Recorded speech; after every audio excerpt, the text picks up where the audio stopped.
He kōna e purangi tēnei nā te reo irirangi o Aotearoa. Ti he wa mauri ora ki te taiau, ki te whaiau, ki te maramaki au, we ti he wa mauri ora ko Māpuna tēnei, e mihi atu nei, e waioha atu nei. Welcome back to Māpuna, the podcast. And this week, our guest is Emeritus Professor Ngāhuia te Awekōtuku. Slight disclaimer, we're related, both through my mother and my father, on her Ngāti Whakauē Te Arawa and Ngā Puhi Whakapapa lines. She's also tūhoe from Tamakai Moana. We discuss her superlative leadership in academia, in Māori women's rights, gay rights, writer, activism, stretching back more than 50 years. We talk about her time at Auckland University and the changes in education, and also the current political climate, and the response of Māoridom to certain events that have occurred, and the need potentially for iwi to have more of a role in the way in which we educate and motivate our young people. And we also talk about the elitism that still exists in some situations in Māoridom now. She is someone who is inspirational in many people's lives, particularly for young researchers like me. So, sit back and have a listen. Whakarongo mai, ki te kōrero, ahorangi, Ngāhuia te Awekōtuku. Our guest on Māpuna this week is Emeritus Professor Ngāhuia te Awekōtuku. E te ahorangi tēnā koe. Tēnā koe, Julian, no ku te whiwhi. E tamano ku te whiwhi. Engari ki a rātou e whakarongo mai nei tēnā rā koutou. I'm really delighted and very humbled to be sharing this time with you as an avid listener of Radio New Zealand on Saturdays. So thank you for inviting me. Ngā mihi nui. It's very gracious and kind of you to say no te whiwhi, but I think everyone knows. By the way, because we are related, so do you mind if I call you Fire? Because as you know, my mum. So I can call you Auntie, but I think it's right to use to refer to you as Emeritus Professor because of your work in education. But I did want to say that I think everyone knows and understands nōku ke te whiwhi, nō te e mihi ana. And if you don't mind, I wouldn't mind talking actually about whakapapa. Because you and I have had a couple of kōrero about your whakapapa over many years. Te Mahuruhure Marae knows your Ngā Puhi whakapapa very well as your Te Arawa whakapapa actually. But I wanted to start there because, as I said, you are Te Arawa, your father, Ngāti Whakauē, but also tūhoe. Is that right? Yes, and Ngā Puhi. And Ngā Puhi, okay. How does that work out? Okay. Well, you know already that I was a whāngai ki ngā rātete me te whānau te kōwhai ki o Hinemutu nei. Although my father, Tamahau Rāwhari, Tamahau Lofley, my biological father, was very much part of the pā of o Hinemutu, and our homestead is just a few metres from Tamatekapua, from the Papaiuru. But I grew up on the other side of Ohinemutu with this dazzling, rambunctious, energetic, creative whānau of weavers, of singers, of haka people, and of carvers. I didn't really know my biological family until I was a teenager, but my mummy in the whāngai whānau was from Māhurehure, from Te Tuhinga Marae up in the valley of Waima, and she was a tāwhai, granddaughter of Hone Mohi tāwhai. So that was a connect to the north, which we really enjoyed, even though, of course, as we know, with mixed connections between Ngā Puhi and particularly Whakauē and Rangi Te Aorere. No. There's a great deal of pain. So then we turn back to my biological bloodline whakapapa, and my great-great-grandmother, 4 generations ago, was taken from Mokoia Island in 1823 and married to Taukawau Reihana. And they had a daughter they had one daughter, and then he married someone else, and their daughter's name was Merata Maya Reihana. And Merata Maya married a Lufli, a Sami, Asiatic, yes, indigenous Norwegian, who didn't look anything like all the other Norwegians and Scandinavians, like the Taxels and the Larsens and the Jensens and the Tugoods, who were all 6'8", you know, massive men, blonde. And there was this little dude that looked like a blonde Chinese, and that was my Kroa Pākehā, Edvard Lufli, and he had a son. He and Merata Maya had a son called Te Wera. Ka moea Te Wera Lufli married a woman from Ngāti Whakaue and had my father. Wow. What's interesting, so that's the link. And so I'm one of the Taukawa Reihana family. Wow. This is Taukawa Reihana that went, I think, to England and okay. Yeah, wow. And he tangata kaituhi. He was a writer, prolific writer. Yeah. Yes, I remember the photo with Reihana Taukawa, and I think people like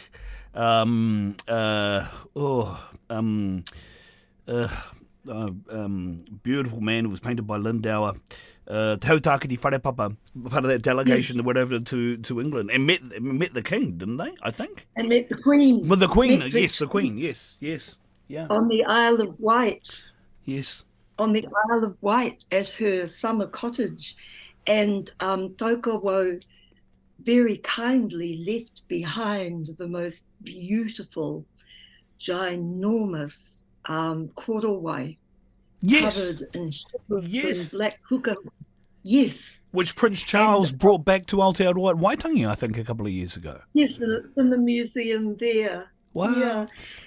It's in perfect condition. Wow. Hey, do you mind if I just talking about your Sami tupuna? Have you been there?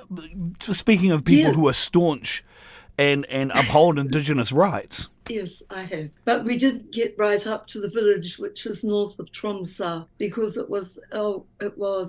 was there in 2002, I think it was, and it was pretty rough and it was too far north for us to go. I was actually there at a conference of university women, and there was a wonderful elderly lady there. She was 97 and her name was Eva Nordlund, and I told her my story, and she promptly began to weep and cuddle me, and I didn't understand a word she said, and explained that the community that my Kroa Pākehā, Kroa Sami, I should say Sami because he's not Pākehā, my Kroa Sami was from, was one of the ones that was devastated by the Great Hunger, by the famine in the 1840s and 50s. And most of the men, the younger men, left and went to North America, and most of them stayed there, but some very intrepid and adventurous ones came further south to Australia and to Aotearoa, New Zealand. My Kroa had a brother who remained in Chicago, and so there's a Lofley family up there as well. And what's really funny is they're all dancers and entertainers. Which I think is great, you know. They're the kind of gene, and we're compelled to perform. Both my sisters on the Lofley side were quite amazing entertainers, singers, and there are a lot of what we call Lofley voices. I think we had such an early exposure to visitors, to foreign people taking an interest in our dance, our haka, our poi, and of course our art forms, so that unlike other parts of the country that were really quite brutally invaded, our experience was much more subtle. Did you perform in St. Faith's, Ahorangi? Yes, I did. Oh wow! Yes. So this is under the tutelage of people like well, I think people called him Sambo, but Hamwera Mitchell and those kinds of Uncle Hamu, yeah. Uncle Hamu Mitchell, Uncle Hamu and Hapi Happy Winiata Winiata, yeah, yeah, and Uncle Te Ngārangi Tauira, yes. although by then I left Rotorua at the end of 1966 Oh yes. and headed to the Whare Wānanga to Auckland. And Uncle Tenga and Uncle Happy came in after me. During my time there, it was people like Eddie Ransfield, Oh yes. Victor Morgan. Yeah. I wondered if you don't mind me picking up. You mentioned 1966. Now I could be wrong, but my understanding was within the PA that it was the done thing and encouraged for young Māori women to actually go to university. Mum ended up at Vic, you ended up at Auckland University. That was something that was encouraged within the PA. Is that correct? Not in my experience. Okay. Well, how then? Tell me about that and how it came to be that you ended up in Auckland in 1966 at Auckland University. I suppose by responding to you with such hesitation, Ohinamutu had a really curious social caste system, which people are extremely reluctant to talk about.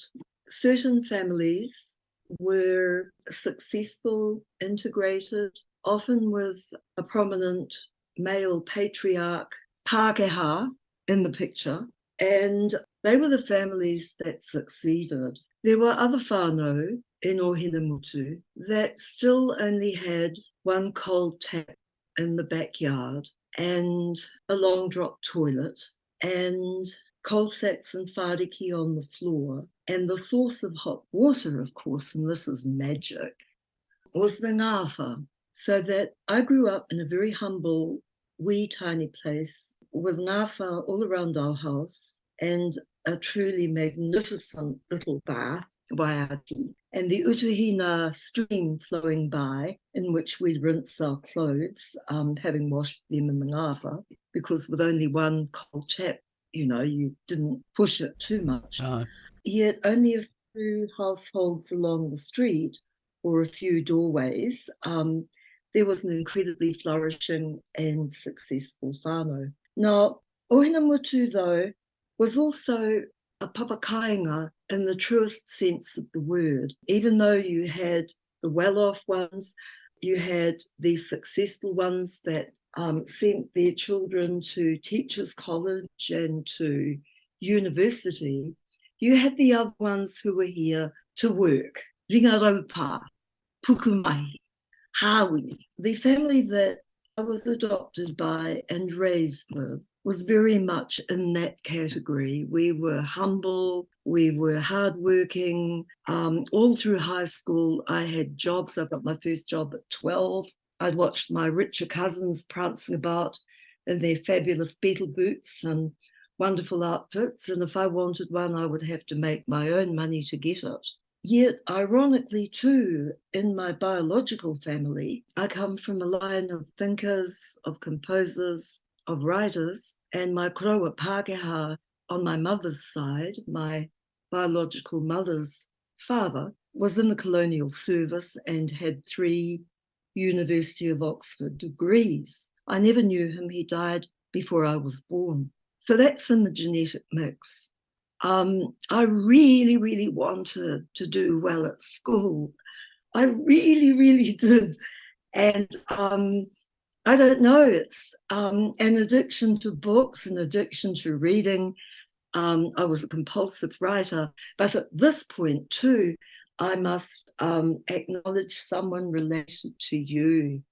And that was my wonderful auntie, Toria Tāwhai O'Leary, who was at training college and came back to Rotorua to do her section, her years training here, and stayed with us in the PA, and somehow decided, I was 3, that she'd get me reading. By the time I was 4, I was reading and writing. And that was thanks to Auntie Toria. Wow.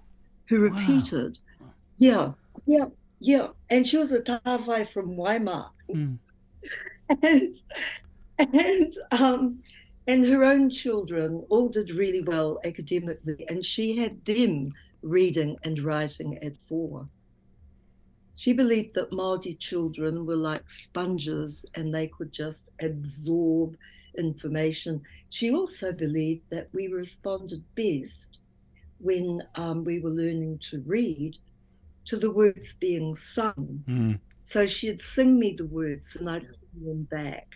And this is in the 1940s, 1950s, another time really. Yeah. So I was fed with that, and wanted to get to university at a really early age, even though I saw others in Nepal going off to higher education. My mother, my grandmother, my aunts constantly said, "No, your place, that isn't for you. Who do you think you are? Wow. Got school cert.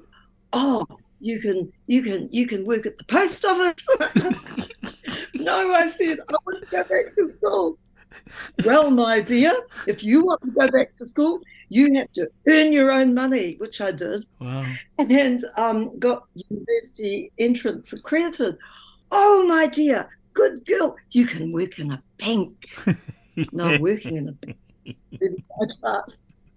No, I don't want to work in a bank. And so I stayed on for what was then the upper 6th year, and continued to the university. It's like my whānau atawhai really didn't understand what it meant because they worked with their hands. Yeah. Yeah. I heard Oh, yes, totally. I heard that when you went to university you Yes. wanted to be a lawyer. Oh God, yes. You Yes. did? I Is that true? Yes, I described that experience in my book, Hine Toa. Yeah. It was an extraordinary time. I was getting A's in English and art history. I was getting C minuses in law. Why was that? Simple racism, Yeah. institutional bias, an absolute distaste that someone like me could dare to enter the room or the lecture theatre. I was incredibly lonely, although I ran with some really good people. I protested after 3 years of constantly collecting C minuses. Others were getting A's and doing really well, including one of my very close friends. We'd worked together and put in our essays, and I'd get a C minus and she'd get an A plus. And so we challenged the staff, challenged the lecturer, and they'd just snigger at us and snigger at me and more or less say, "Who do you think you are?" Anyway, by my 3rd year, I was beginning to realize it would never ever work for me. And at that particular time, we were starting land law and looking at the really antiquated and bizarre histories of the evolution of British law and particularly English.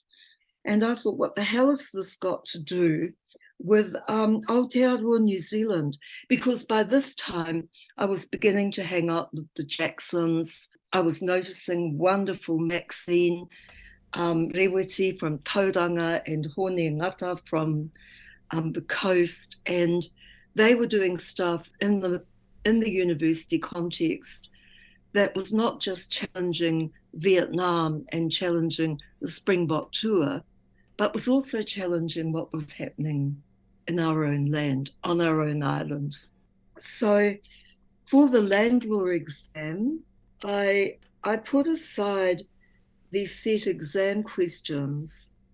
I just thought, stuff it. And in preparation for the finals, I actually went out and did as much study as I possibly could on the treaty and on case law around the treaty and the outcome of the so-called Māori Wars.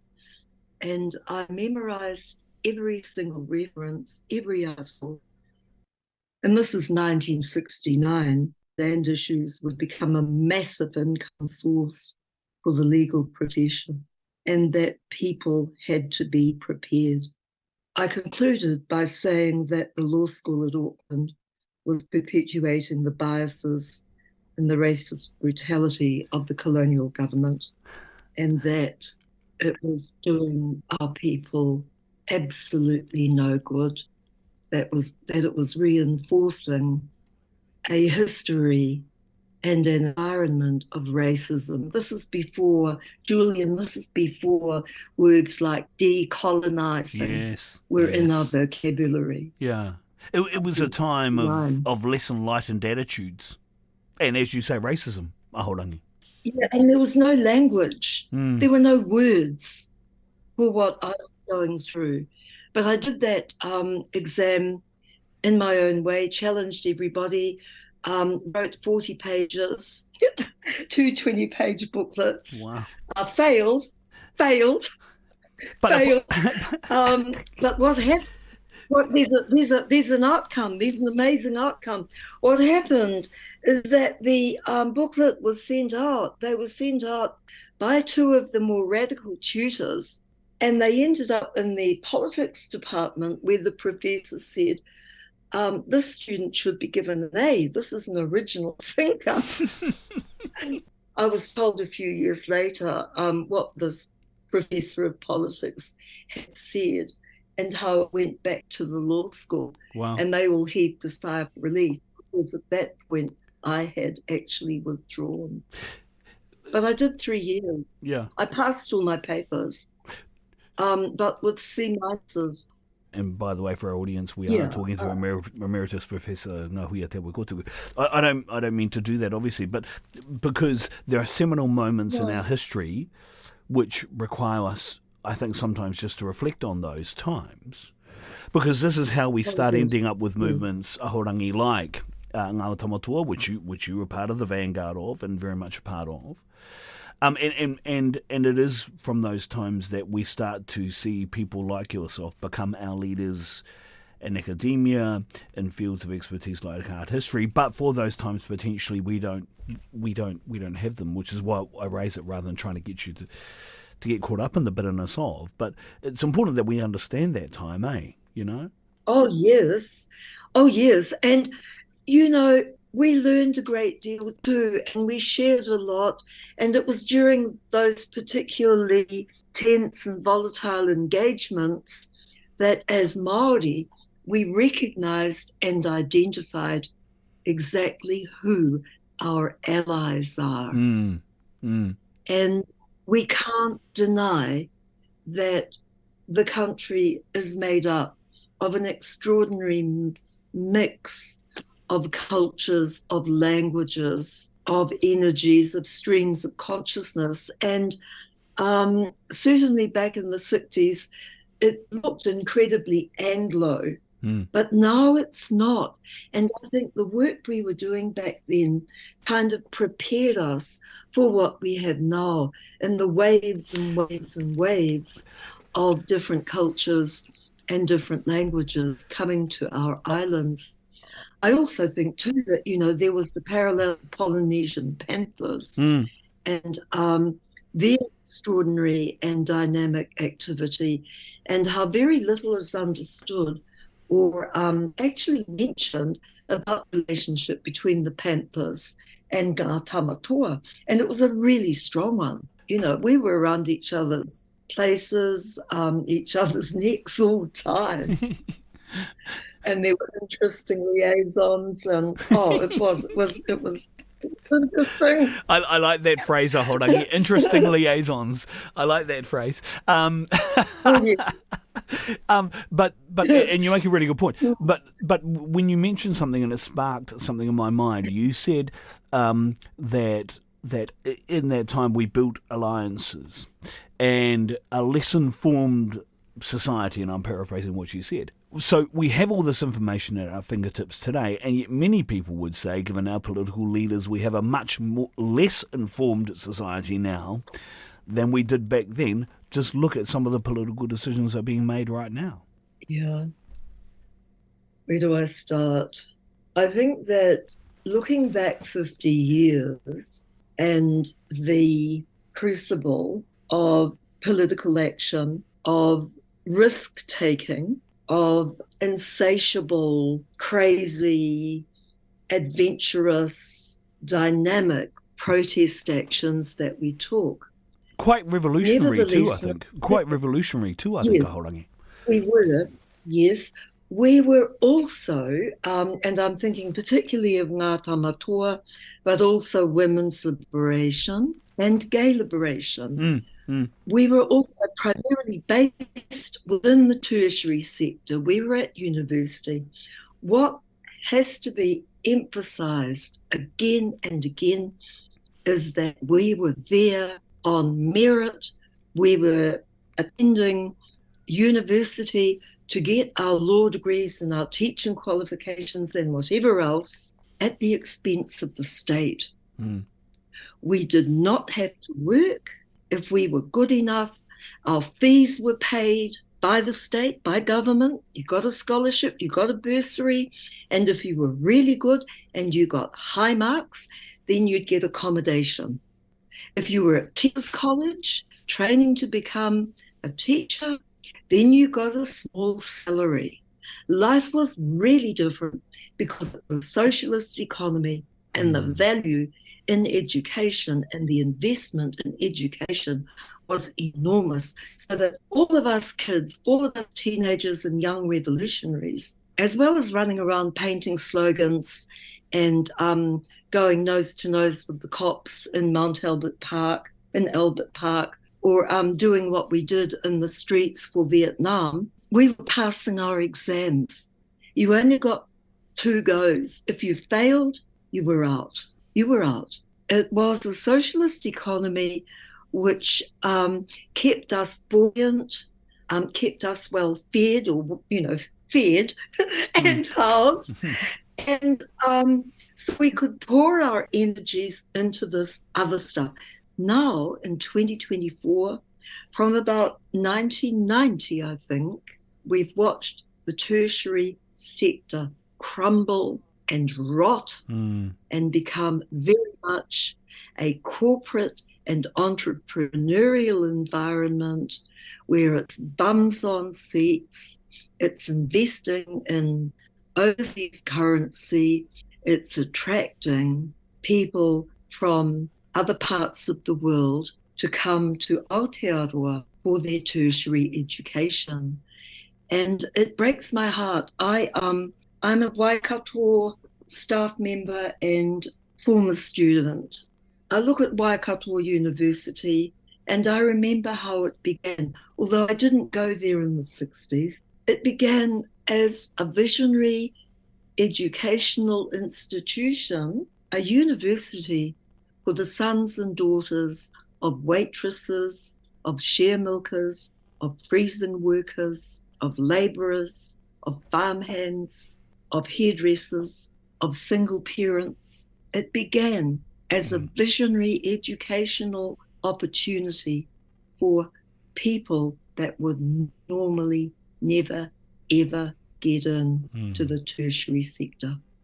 Anyway, that was a big ramble. Yeah, I guess no. And I think it's a point really well made, because the question that pops up in my mind is, you'll know, and you will have seen, iwi are now starting to invest more in education, to the point at which, yes, we have the three whare wānanga, wānanga rākawa te wānanga, Aotearoa te whare wānanga, Yes. Do we need to extend that model further? You may know there are some iwi, even in Hokianga, there's talk of things like a whare wānanga, Hokianga and things like that, maybe attached to one of those 3 Māori whare wānanga. But is this where we need to start looking now, Ahorangi, where the path once well trodden was to these quote-unquote traditional universities? Do we need to start doing something different? Do we need to start... And there'll be many iwi that will go, no, this is the Article 3 line, the Crown, and therefore educational institutions still have the responsibility for our next generation of leaders and those that will guide us going forward. Or do we need to start doing our own what someone might call alternative, although I don't know if that's the right word, where we need to start investing more into our own educational institutions, following on from kura kaupapa ko hangareo wharekura. Because, as you say, it's a completely different world now, in that academic world. I think back to ngata, rangihiroa, makareti, pōmare, Carol, Kara, and then the Jones brothers, Hei and Rotuhiko, Kepe e hau, Rani era Kingi, John Rangi hau, Hamu era Mitere, Taipurotu Mitchell. They excelled, they inspired because of their absolutely unlimited commitment, their passion for excellence, for the best, for caliber, for quality. And to them, the real achievement was being the best in both worlds. You listen to the recorded files of the Kloa, all of them whom I've just named, and in both languages, they are sublime. Oh, yeah. They are extraordinary. They are. You know, and Pat, the cousin, Ohepa, we have to be realistic, and they were realistic people. We have to be realistic. Of course, too, I also think of Rangi Tiari Adinan, Guide Rangi, and Auntie Bubbles Mihinui. They lived in both worlds with dignity and with success. They lived in both worlds with absolutely no compromise whatsoever to their Wairua Māori, to their Ngākau Māori, to their inner Māori essence. They just lived it. And what I think is happening now, and possibly it's got a lot to do with social media and the instant gratification and the immediacy of information and the contagion of outside influence. And I feel really worried about our kids. I really do. Yeah. I really, really do. Yeah. And yet I don't know how we can change it. I mean, I came through with many of that generation I just named. And here in the Pā, and particularly on Te Papai Ouru, we had the extreme privilege of listening to them, of watching them perform, of experiencing those people greeting the incoming foreign individuals or institutions of power, thinking about the universities and the development of wānanga system. I just think that for those who in the ancient world would have ended up at the whare wānanga or te hokianga or at Papaorotu or at any of those really sacred, secret houses of learning, those people, and it includes women as well as men, would sort out that training anyway.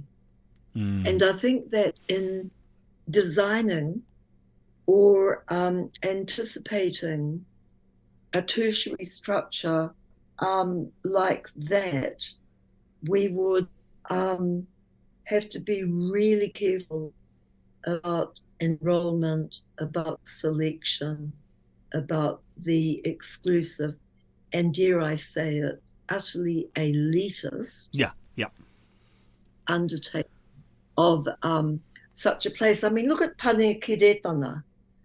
You know, people were complaining about that, turning out bunches of poncing, sophisticated speakers of our language who use vocabulary and vocabulary and sentence structure that even defeats the most intrepid native speaker from Moerewa or Ruata. Yeah. I mean, you know, they listen to some of the young ones, you know, graduates of that program. They can't understand them. Or they have to listen carefully and then kind of deconstruct what they've just heard. And if language is about communication, then take care how you communicate. Tēnā koe. And You know, I think you're absolutely right.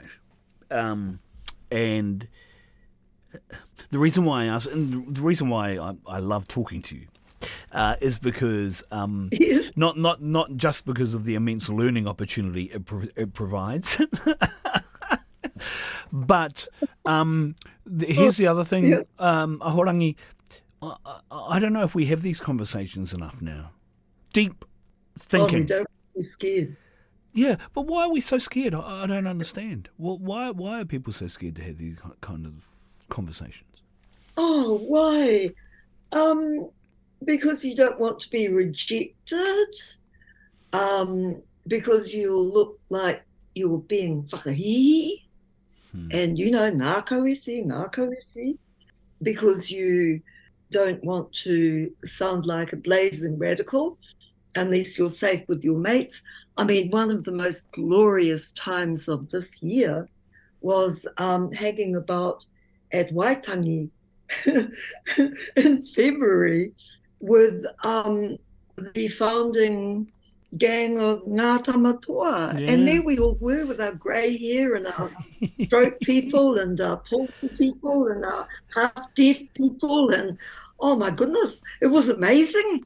And we're all Krowa and Kuikuia, and we had a ball.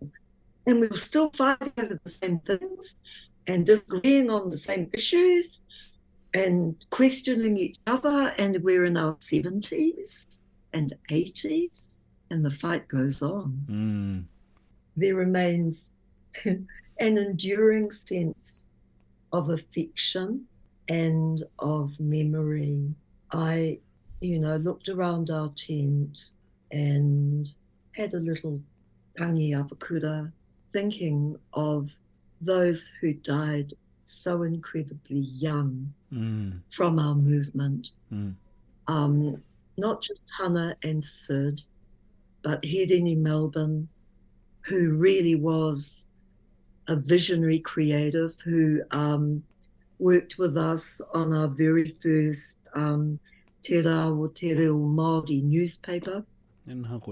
Kraken, we took over the Auckland University newspaper, and Hedeni did most of the Māori content for that. You know, people like Merata, the work she did, the risks that she took personally and professionally.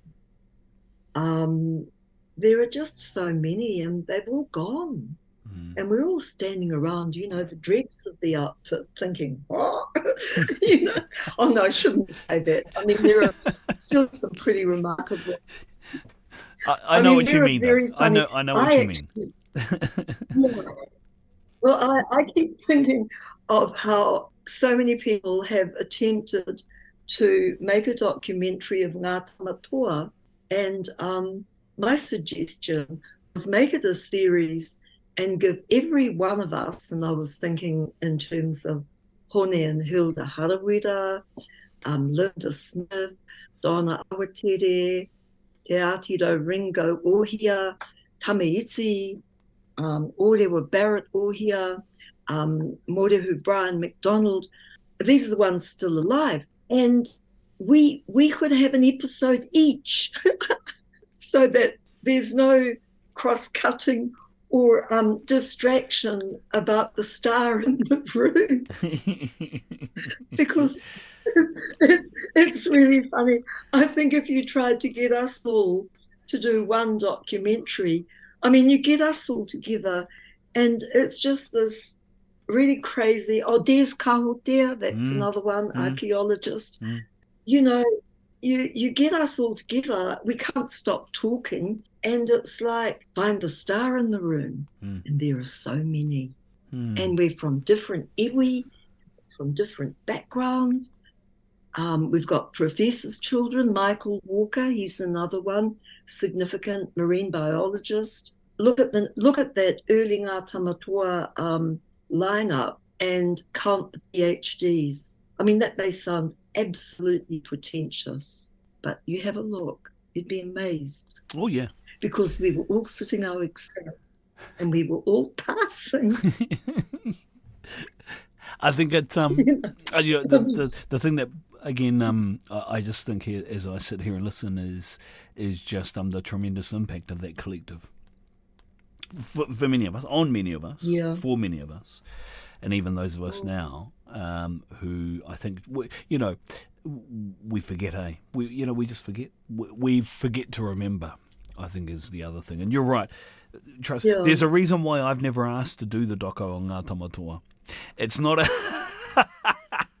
it's not out of fear of the personalities involved. It's just because how many hours worth of footage would you would be able to get, and trying to crunch that down into, you'd need a 20-part episode. You need a 20-part series. To be able to a 20-episode series. I know that it'd be mad.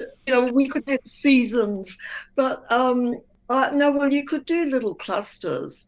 I just watched the Four Dames at Tea with Judi Dench and Maggie Smith and Joan Plowright, and I can't remember the fourth one, but those four English actresses, and they just sat there and rambled all over the place. But gosh, it was riveting, because it was very much the history of English theatre and British theatre and film. And it was brilliant. And I thought, well, we could get, maybe four of us, all the good mates together in little groups of four.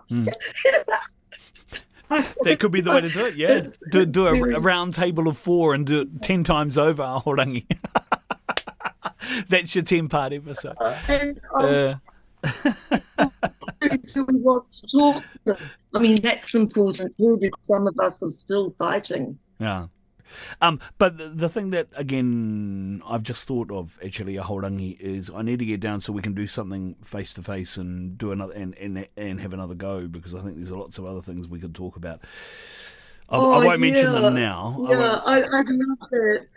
Yeah, well, just things like this year I went with Uncle Bon to casino. Oh, yes, yep. Nōku te karanga, nōku te apakura ki tērā urupa, and that was absolutely amazing. Wow. Well, and the other thing is, because the last time I saw you in person was at Kingi Tuheitia's tangi. So I do want to do a little bit about leadership going forward too, particularly with, Kuini Te Riki Nui Ngā Waihono i Te Pō. Oh, with our girl. Yeah. Yes, and the exciting opportunities with her and Hana Rāwhiti Maipi Clark and that next generation of leadership, and I'd be keen to get your insights on that. So let's not do too much of an appetizer now, otherwise we'll keep going. But I do want to thank you, Ahorangi. Yes, we will. It's always a privilege. It's always a pleasure. And thank you, Julian. Ka nui te mihi kia koe. Me tuku au i a koe, engari, haere me ngā manaakitanga, tēnā rawa atu koe te Ahorangi. Tēnā koe, Julian. Ngā mihi mai wa haki a koe. Kia ora mai rā. Thank you. Ai.